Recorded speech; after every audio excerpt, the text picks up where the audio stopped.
Cool. Afternoon, everybody. Thank you for joining us this afternoon on the first of our webinar series called Data Dash. The aim of this series of short, bite-sized webinars is to give you an opportunity to hear from some of the thought leaders, the data engineers, and the analysts here at Datalab. We hope that there'll be some useful takeaways, ideas for you to take back to your peers and to nurture some conversations in your companies. I'm Douglas Day. I'm one of the founders of Datalab, and I've got the pleasure of introducing Riza Deploy, one of our leadership team. Riza is going to share with you some of the insights into various different data strategies businesses can adopt to operate within the digital economy. Whether you're in retail, e-commerce, logistics, manufacturing, agriculture, healthcare, any of these sectors, many of the business models can be applied. A specific business strategies, or you can complement your existing business model. To give you some numbers, in 2020, the global big data and analytics market was estimated to be $169 billion, and cloud computing was estimated to be around $370 billion. So in order for you to gain access to this market, organizations are going to need strategies that identify and solve specific problems.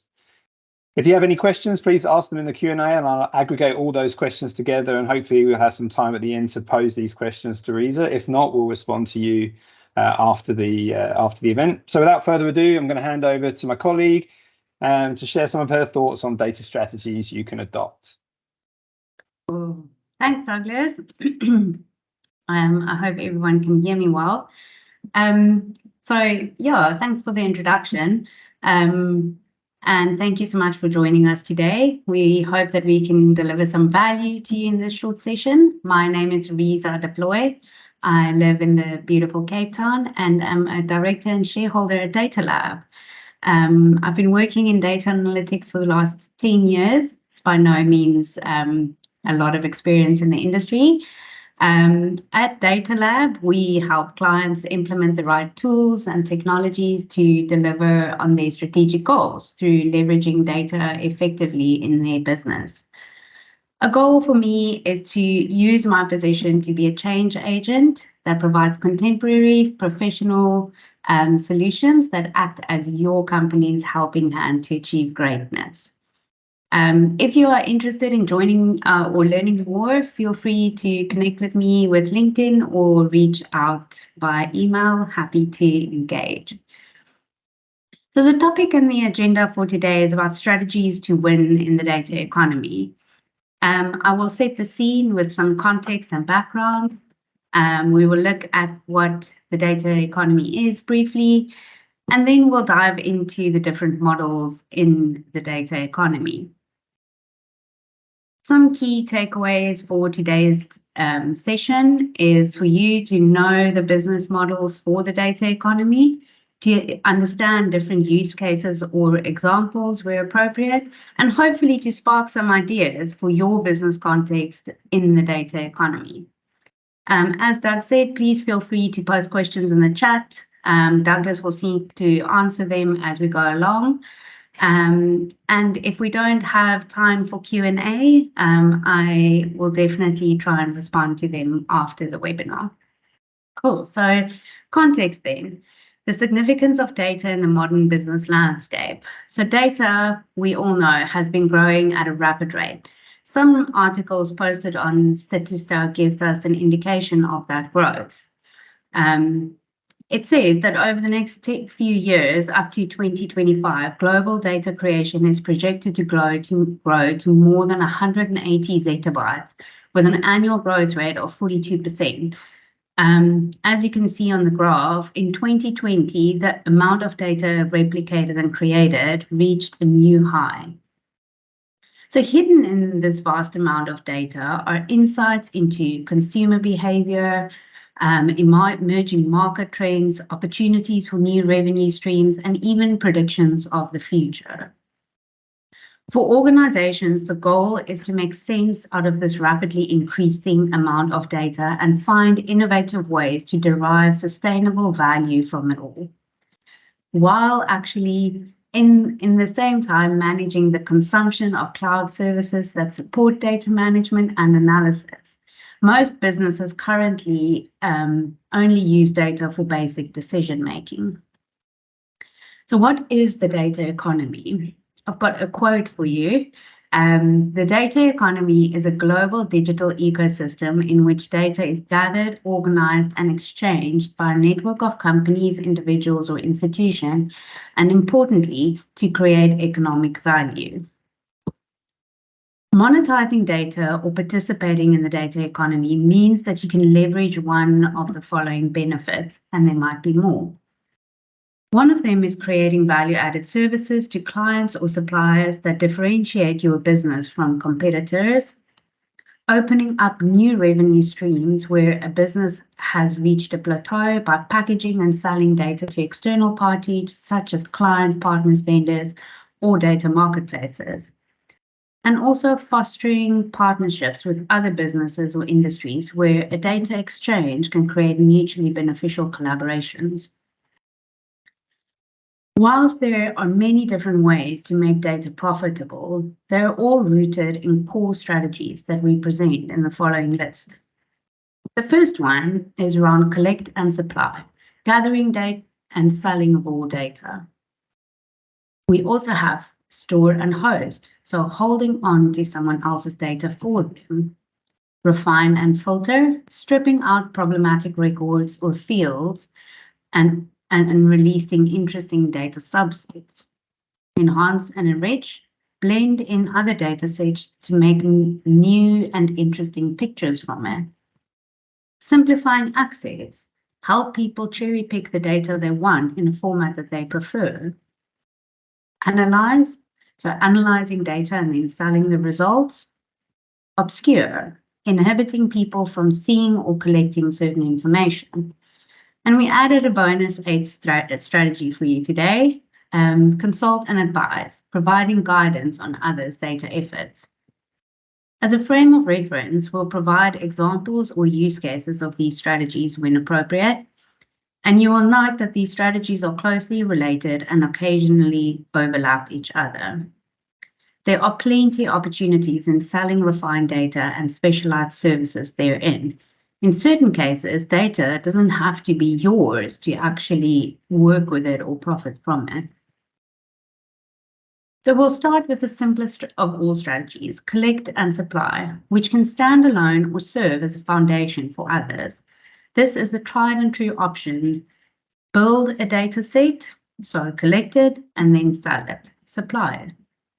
This is hardly a new business model. Companies have been collecting and reselling data even before computerized databases was invented. If it's difficult or time-consuming for others to collect certain data, they'll certainly pay for someone else to do it. One example of a collect and supply business is OAG. They collect and curate aviation data sets, providing frictionless access to high-quality travel data and helping businesses make smarter decisions and create exceptional customer experiences. This company was founded back in 1929. They've got 10 data sets around airline schedules, flight status, historical flights, and so on. Some of them are near real time, some of them are daily, some of them are historical. They've got various sharing models for these data sets, including APIs and the Snowflake Marketplace. They've got 728 employees and have made 23 million in annual revenue last year. So what is the appeal of this data model? Simplicity. Most people will be able to recognize valuable data they have or know of that people would be interested in buying. And it does not have to be a client or supplier's personal details. Next is store and host, which can be seen as a subtle twist of collect and supply. People need a place to store all the data they collect or generate. While a traditional in-house system or self-managed cloud service makes sense for many businesses, other times it's better to offload data management to third parties. An interesting company, an example, is Loggly, where developers can design their apps and send log messages to Loggly. Loggly holds onto these messages as they arrive from various sources, and developers can then later go and view the logs in aggregate. Facilitates things like troubleshooting a widespread error. Loggly lets customers define custom alerts based on conditions, such as message content or count, allowing developers to delegate their storage issues to Loggly. This company was founded in 2009. They have over 60 log sources ranging from cloud platforms, databases, web servers. Membership is around 79 to 279 Rand a month. They've only got 9 employees and they've made between 2.5 and 5 million USD in annual revenue. Hosting also doesn't just have to be about storing or providing access to raw data. You can also host analysis services, so providing customers with basic statistics or any other calculated measures so that they don't have to go and download a data set and do it themselves. Another great example of this is Google Analytics, storing click-by-click web traffic data on behalf of customers. So if you can perhaps think of a potential storing or hosting solution or a collecting and supplying, please feel free to add the ideas to the chat. We'll certainly go and review them. Our next strategy is filter and refine. Bad data comes in many forms. One common case is data with malformed, missing, duplicate, or incorrect records. Another business idea is then to supply a clean data set that removes or corrects these rogue records. Similar to the collect and supply strategy, the filter and refine value add is that you handle the technical grunt work of cleaning the data so your clients can focus on the work. Selling filter data can be tricky though. You'll certainly spend time writing, debugging, and running tools to scrub a data set, but you'll first have to pass 2 hurdles. Defining what is a bad record. Is it simply a record with a missing field? Does the field contain incorrect or even impossible value? And the second is figuring out what to do with the bad record. Flag it, remove it, try and correct it. These are not easy questions, but their answers lie in 2 key concepts: understanding the problem domain and knowing your clientele. We'll have a deeper dive into data quality in one of our future Data Dash webinars. An example are businesses that sell mailing lists, like emaillist.shop. Clients would not want to send the same email to J Doe, John Doe, or John D when these 3 names refer to the same person and they've got the same email. Email lists have over 1,300 email databases, 500 million complete emails, and 17,000 clients supporting them. Like filter and enrich, the goal of enhance or enrich is to spare people the trouble of pre-processing data on their own. But unlike filtering, however, the strategy here is to add, not subtract or normalize. You can create a unique value proposition by joining data sets together or even deriving some results out of a single data set. You can sell this enhanced data to other parties or keep it for yourself to improve your business. Public and other open data sets make ideal candidates for the enrich or enhance operations, as they generally have a few restrictions on them. Combining data sets can be useful when the join is logically intuitive but difficult to perform due to the data structure or location. Google Maps, for example, continues to integrate data sets into its geographic backdrop. Restaurants, other businesses, transit systems, and I can go on. It seems obvious once it's there, but this is a classic example of creating value by merging data sets. Google Maps launched in 2005. They've got over 10 billion downloads on the Google Play Store. 5 million active apps and websites are using the Google Maps platform weekly, and they've got more than 1 billion people using Google Maps every single month.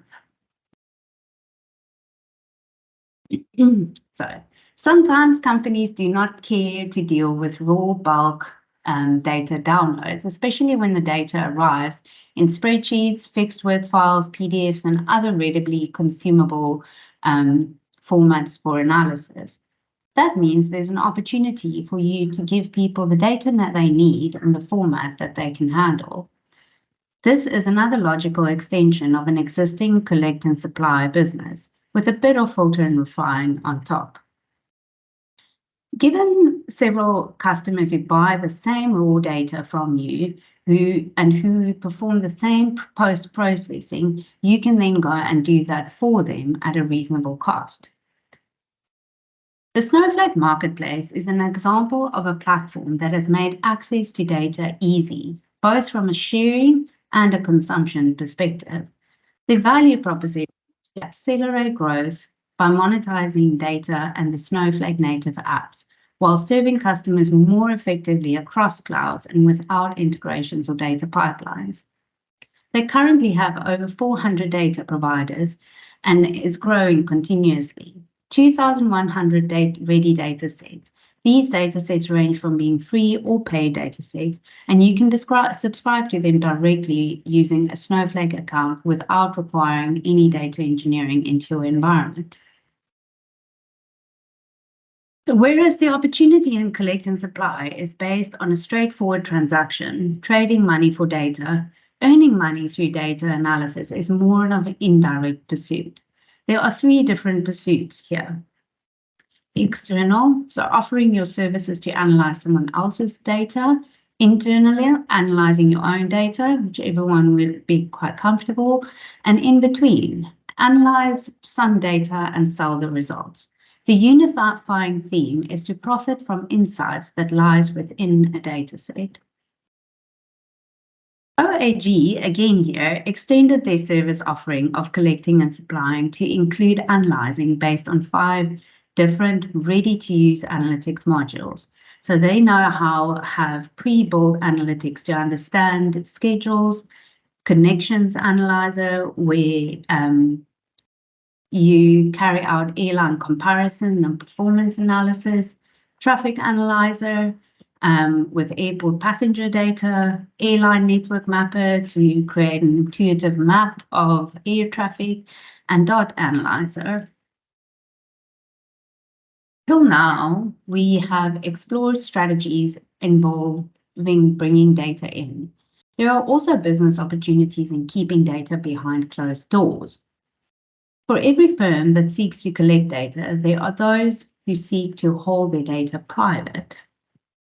Web servers have, for example, been logging page requests for technical reasons since long before marketers knew to leverage their information. It is now possible for websites to transparently plant any number of cookies, beacons, or other tracking mechanisms into a single page. The result is that a casual browsing experience on one website can leave an activity trail through several providers who may in turn combine data from various sources to develop a profile of the unwitting end user. Abin is a company who seeks to solve this problem. They supply industry-leading privacy tools and products, led by privacy, consumer protection, and identity theft experts that are passionate about making easy-to-use privacy solutions for everyone. They launched in 2010. They have 2 core products, Delete Me, which removes personal information from data brokers, and IronVest, which protects your accounts, payments, and personal data in online transactions. They have a mere 100 employees and is turning 10 to 20 million in annual revenue each year. And finally, our last strategy, consult and advise, is the most open-ended of all. Consulting is certainly not unique to the data arena, but it does come with its own playbook. Here, you make money by advising companies on how to use their data to get ahead, both internally and externally. This is not a real example, a hypothetical example, so just bear with me. Business opportunities may arise also between clients and consultants.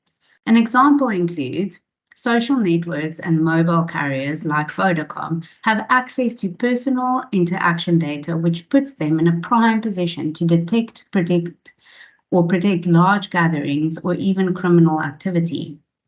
Combining this data with a person who has geolocation, data analytics, and data engineering experience from Datalab, for example, and transform the data to provide it to a law enforcement or government agency to help them identify potential social unrest or criminal activity. To conclude our discussion today, I will leave you with a few thoughts. No idea is the perfect moneymaker or superior to any other idea. A strategy will rely on your abilities and resources internally. Things to consider if you have an idea includes domain knowledge, technical skills, usage rights, general business concerns, and the strategies rarely work in isolation. They overlap and interleave with each other. I'll now have a look at if there's any Q&A. Just give me 1 second.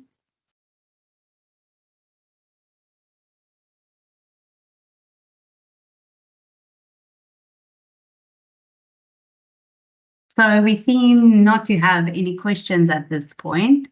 So yeah, if you enjoyed this webinar, look out for our next Data Dash on the 8th of November, where Douglas will talk about how to create a data analytics roadmap. We look forward to seeing you again.